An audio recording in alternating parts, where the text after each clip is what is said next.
Andito na naman po tayo sa cooking show na puro kwentuhan, puro tawan. May kaunting luto. Ito po ang inyong Chef Boy Cologro. Yum, yum, yum, yum. Yan o. At ang recipe naman natin ngayon ay medyo sosyalin nga o. Medyo nakakaluwag-luwag yan si Chef Boy. Pork ribs caldereta o. Yan o. Tara, let's go! Ayan nga po, mamaya na tayo mag-ingredient check. Mamarinate na muna ho natin ang ating pork ribs sa ating pineapple juice para mas yummy. Tapos kaunting toyo, mga 3 kutsara toyo. Tapos di naman ho mawawala ang ating pamintang durog. Hindi pulbos. Durog lang, sapat na. Yan nga ho, imamarinate na ho natin. Mga 3 linggo, hindi mga 40 minutes o 1 hour lang marinate natin para mas yummy. Yan nga ho, mag-ingredient check na muna ho tayo. Andiyan naman ho ang ating Eden cheese, liver spread Reno liver spread, pamintang durog, ating patatas, carrots, bell pepper, sibuyas, bawang, pineapple juice, toyo, tomato paste, tomato sauce, at ang Knorr pork cubes para mas yummy. Yan nga po, at nasa kuha na tayo. Pritohan section, ipiprito na muna ho natin ang ating patatas. Ayan na, mga diskarte ni Chef Boy sa mga gulay-gulay ng pork ribs caldereta. Piniprito na muna ho ang ating patatas, saka carrots. Para mamaya ikaunting luto na lang yan. Yan ang mga diskarte ni Chef Boy. Kaya kung gusto nyong sundin, yung iba naman talagang nire-rekta na yan. Hindi na piniprito na ganyan at pampatagal pa. Kay Chef Boy ganyan, piniprito muna para mas yummy. Ayan nga ho. Pero hindi ho masyadong luto, konting kwan lang ho yan. Palalambutin lang ng konti at ahanguin na rin. Yan nga ho, nahango na ni Chef Boy. Ganyan lang ho, mga diskarte ni Chef Boy sa kaldereta. Tapos yan nga ho, tapos na prituin ang mga carrots, patatas. Susunod na rin ho natin ang ating buto-buto. Ipiprito na rin ho natin ng bagya. Pero hindi naman ho pritong-prito. Konting prito lang ho para mas yummy siya at sumiksik yung laman niya. Ganyan ho mga diskarte ni Chef Boy Cologro. Piniprito muna ho ng bagya. Yan nga ho. Pagka ganyan ho, mas yummy yan. Mas sisiksik yung laman, saka yung lasa niya mas masarap. Kayo, kung susundin nyo, kayo din. Diskarte nyo yan. Yung iba naman hindi na ginaganyan. Nire-rekta na ang ilaga. Yan nga, tapos na sa prituhan section, naprito na ng bahagya at hahangoy na ako ni Chef Boy at mamaya naman palalambutin pa rin yan. Pinirito lang ako ng bahagya para mas yummy.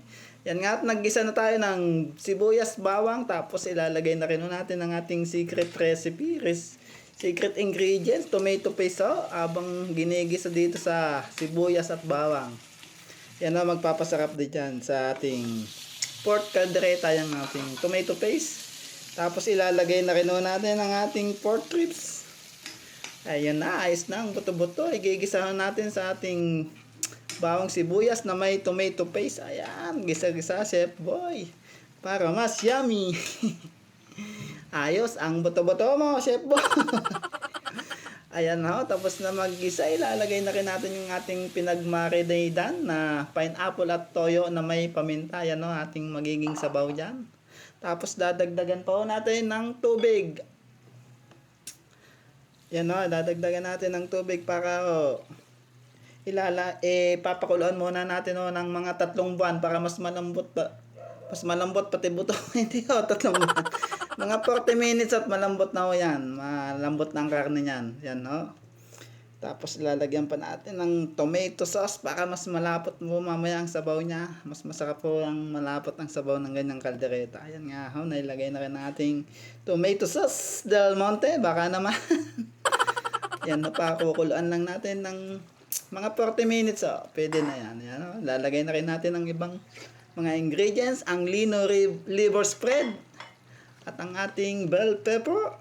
Tapos yung ating pinarito kaninang mga carrots at patatas, ilalagay na rin ho. Ayan nga ho, lumalapot ng sabaw, Chef Boy.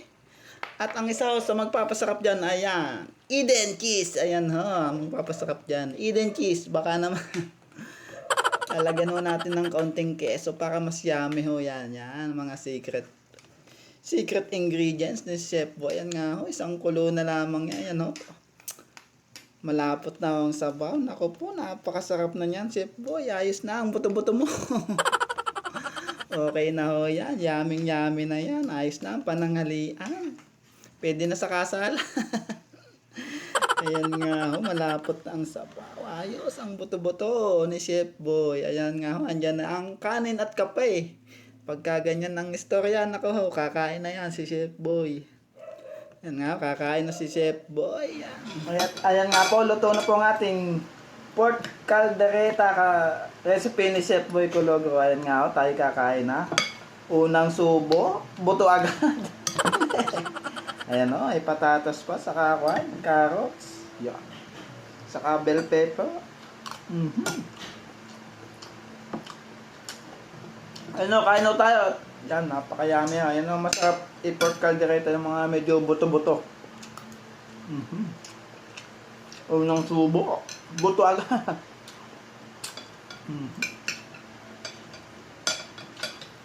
Sasamahan pa natin ng kape.